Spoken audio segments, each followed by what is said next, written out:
Part 2 of the 50k subs Q&A video. I hope this will be as interesting as counting trees in the forest. Counting trees? What's fun about that? Well, you know, in the forest there are a lot of trees, and it's always good to know that. Yeah, blah, blah, blah. Alright, here we go. And welcome back to the second part. Question 11. We need part list and code download. Since when this became a demand and deliver video.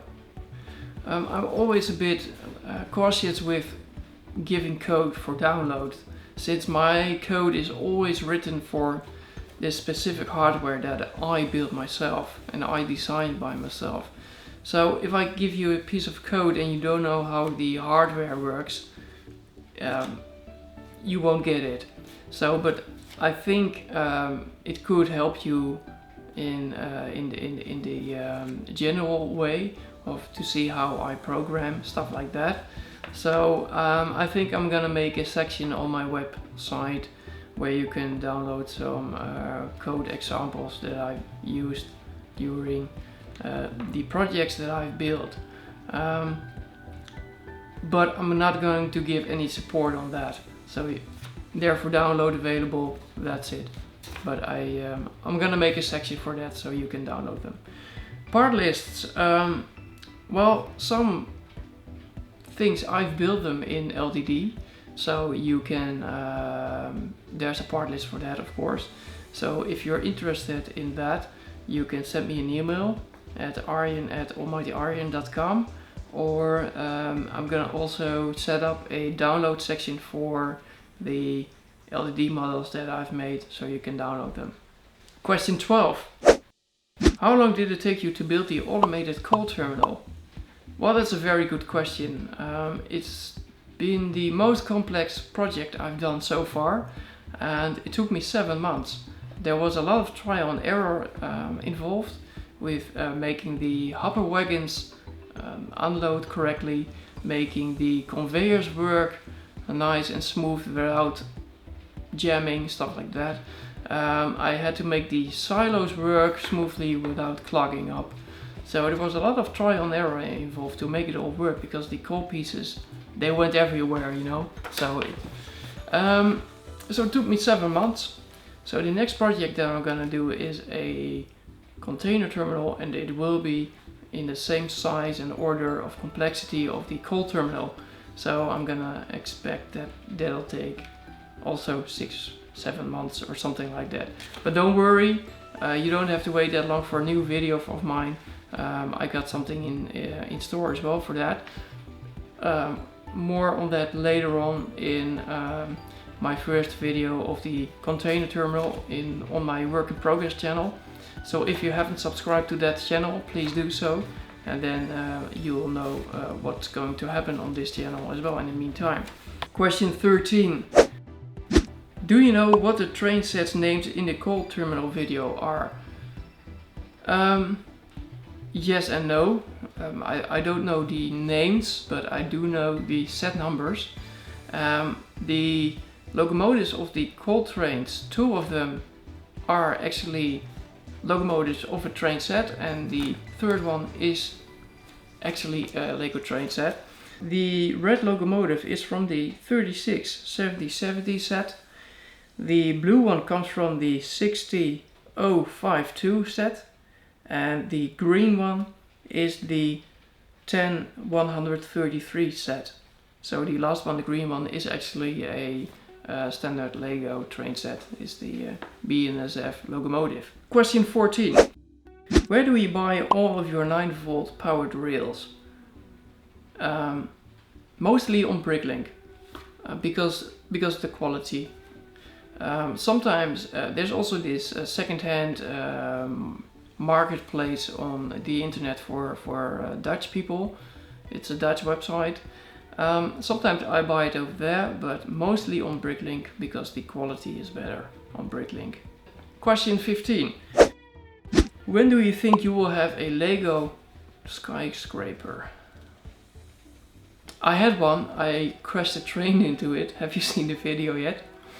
I'm not really into the skyscrapers. Maybe in the future I'm gonna build another one, but mainly because I'm gonna crash another train into it. So if you wanna see a cool skyscraper, you should check out the channel of Alex Nunes. He has a very cool adventures skyscraper tower thing, and it looks very awesome. So you should check that out. And while I think of it, how cool would it be to actually crash a train into that one? Like sort of a collaboration, you know? He delivers the adventures towers, I deliver a few trains, and then we crash them all into the tower, but I don't think he'll let me. Do you, Alex? Can I crash a train into the adventures towers or not? Alright, I think not. Next question. And that is question 16. What is your favorite color? Well, my favorite color is the kind of blue that you see when you're high in the mountains. It's a very, in the sky. It's a very dark blue color in the sky. So I say high in the mountains because here in the Netherlands you don't have that kind of colors, because we've always a light blue sky here. But when I'm in the mountains, you can see that kind of color in Europe. Also, if you're more in the southern part of Europe, you can see it as well. And I've seen it also in the US. I was in Bryce Canyon, I've seen it there. I've seen it where else? I don't know where else. I've seen it in some places in the US as well. I think it's more common in the US since the air is less moisture like it is here in Europe. Question 17. Could you do a giveaway? Yes and no. The thing with giveaways is that vloggers do giveaways because they want to attract more people to their channel. So they do on a regular basis, they do a giveaway and hope that people will stick on their channel. That's not what I'm gonna do. That's also not my business as a YouTube channel. My goal is to show nice complex train automation and funny stuff with Lego. And that's something else than a vlogger that uploads a video every day about his better or not boring life. So, you know, so that's why I'm not gonna do a giveaway, but time is always an enemy of mine. So I decided to, maybe I'm gonna do a design contest, an LDD design contest. And based on that, if you win the design contest, I'm gonna get you a big giveaway. So that's something, there are a little strings attached to a YouTube contest, so I need to figure that out. But I'll be uploading it in the upcoming months somewhere. And so then you can design something, and if I pick your design to use in the video, then you'll get a reward for that. But more on that on a later video. Question 18. How many cameras do you have? Well, I have quite a few actually. The one is recording right now. It's a Panasonic, I don't know the type, HCX920. That's my main camera. Next to that I have a, it's not here, a small Sony Handycam that I use, which also records in full HD. I've also a Ion Air Pro 2 action cam that I use on top of the trains. And then I have also my phone that I use if I need another camera. But mainly I use the Panasonic that is recording right now. I also have a 360 degree camera. It's the Samsung Gear 360. And but the thing sucks. The quality is really bad. I don't like it. So the quality is so bad that I don't want to display it on my YouTube channel. So I try to record some videos with it, and it's just awful. After some research, I found out that also the stitching process can be done in software that is delivered with camera or with an Android telephone. It's like an S7 or an S8. a high-end Samsung telephone, and it turns out that the quality of the 360-degree camera output is better when you use the stitching of the when you stitch it with your mobile phone. But I do have a Samsung, but I don't have a flagship model like the S8 or the S9. So I think it's very a lot of bullshit from Samsung that they do it like this, that you don't get all the quality out of the camera if you don't have a flagship telephone from them. So that's very bad. So I don't actually use it. I'm gonna sell it, and I'm gonna wait until better 360-degree cameras are available, and then maybe I'm gonna use them. But for now, I don't use them. But I'm thinking of going to the 4K platform. Right now I'm recording in full HD, and when I'm recording in 4K, my videos will be a bit more future-proof, let's call it like that. You know, it's nobody watches a 360p video on YouTube anymore unless there's a really necessity to it. So, you know, and the same will maybe happen to full HD in the future. So I need to evolve together with the available technology. So I'm thinking of buying a 4K camera, but that means that I also have to buy a 4K action cam on the camera, on the train. And that means that I have to buy a new computer as well, since my computer doesn't handle 4K editing very well. So, you know, it's a very big expenditure to do it like that, but I think in the end I'll do it. Question 19. How many trains and minifigs do you have?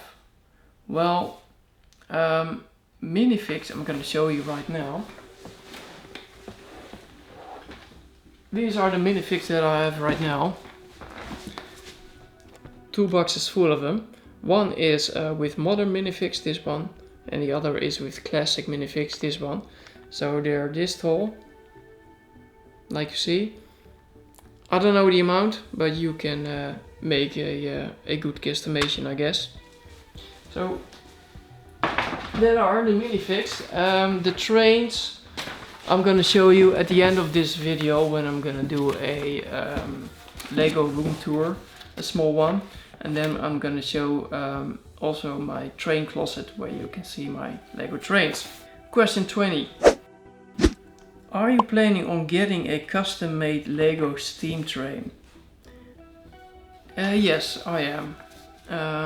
When, I don't know yet. The first steam train I want to purchase is, no, it's not the Emerald Knight. I don't like it very much. I've seen it riding around in videos and I'm like, nah. So I'm not gonna buy the Emerald Knight. I'm gonna buy the 7750, which is a very classic vintage Lego train. So that's the first steam train on my wish list. And after purchasing that one in the future somewhere, I'm gonna purchase also a custom-made Lego train. I'm not very good in designing trains myself, so I'm gonna buy a custom train made by someone else. I don't know yet, I have to dig into that. So yes, in the end I'm gonna buy some custom trains as well. Alright, that's it. Thank you for watching. I'm gonna do a Lego room tour now. So I'm gonna detach you from the tripod, and we're gonna show you how my Lego room looks like. And here we are.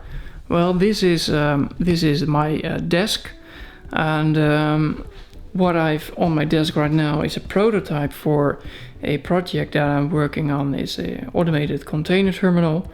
If you want to see more about that, you can check it out on my work in progress channel. Here you see a base for a launch tower for the Saturn V rocket, but unfortunately the rocket was sold out during my holiday, so I have to wait until it's available again, and then I can start building the tower itself. It is driven by 4XL motors, so it can crawl around. And what you see here is the bricks that I'm gonna need for building the launch tower. So let's have an overview here. This is the first bit of my stack, and that is the second bit of my stack. So I sorted all my Lego bricks out in different compartments, as you can see here, and some are very full. So I got a lot of bricks of 6 long, as you can see here. And yeah, so I divided it a bit. I got all kinds of stuff. This is the most interesting. This is undefined. This is well, the hellhole of my Lego collection. Everything that can't be put in one of the other drawers is put in that one. So above here you see a lot of my Lego sets, and you can see here there's some plastic thingy here to keep them dust free. I recently added another layer above, so I need to order some plastic stuff to make them also dust free, to make sure that they won't get any dust inside. And this is part of my Lego storage for these sets. And here you see some sets that I've used for that I've built as a kid, and the new Lego Technic set that you see here, and some other basic stuff. Well, further, then we have the most interesting. This is a stair, and I use that to reach for up there. There are the bins with the all the vehicles, and my drone is there. Well, and some PF rails, stuff like that. The most interesting part is this closet over here, which contains all of my trains, which is a bit of a mess right now. And as you can see, I stored all my trains here, and normally they're all nice and straight, but I'm looking through them, make them complete again. And as you can see, there are quite a few trains over here. So there was one question, that how many trains do I have? I believe I have around 20 trains or something like that are complete. And those are the bins for the rails. So this next closet over here contains all of my electronic stuff that I use, parts and so on. So not very interesting for you. This closet over here contains monorail is over there. This is yeah, what is this? I don't know. It's old gray. I got one bin with old gray decolored things. I don't use it anymore. I'll just keep it here. And it contains also a lot of old space sets, stuff like that. And furthermore, you see some extra sets also here. And this is where I keep my base plates, in this drawer. And let's have a look over here. It's also interesting. Here are again a few drawers. This is the creative corner for my girlfriend. The rest of the attic is for me. And in this drawer I have some other stuff laying around. Some automated sets. This is tools, not very interesting. Here are some stations. And here are some level crossings. And then we also have some sets over here. This is a detective office, I believe. Yeah, detective office that I need to build. This is the box for the Ghostbusters set that I need to keep intact. And this is a dark hole. Let me make some light over here. And this is my storage room. Here I keep my things that are for sale on Bricklink, but also you see here the Winter Village sets, and below there, I don't know if you can see it, there's also a piece of my coal terminal still intact that I'm gonna maybe reuse someday. And these are all Winter Village sets. So don't worry, as you can see, the winter village sets still are available, but not for now. And behind there are some modulars that I still have to build. Alright, that was it. Thank you for watching this question and answer videos. I hope you liked it. Next video will be about the huge layout that I was talking about, and also this probably this design contest that is coming up. So if you haven't subscribed yet, please do so, and please also click that little bell that you see at the subscribe button, so you know that you get a notification when I upload a new video. Again, thank you for watching and subscribing, and yeah, let's see if we can make it to 100,000. That would be awesome. See you, bye!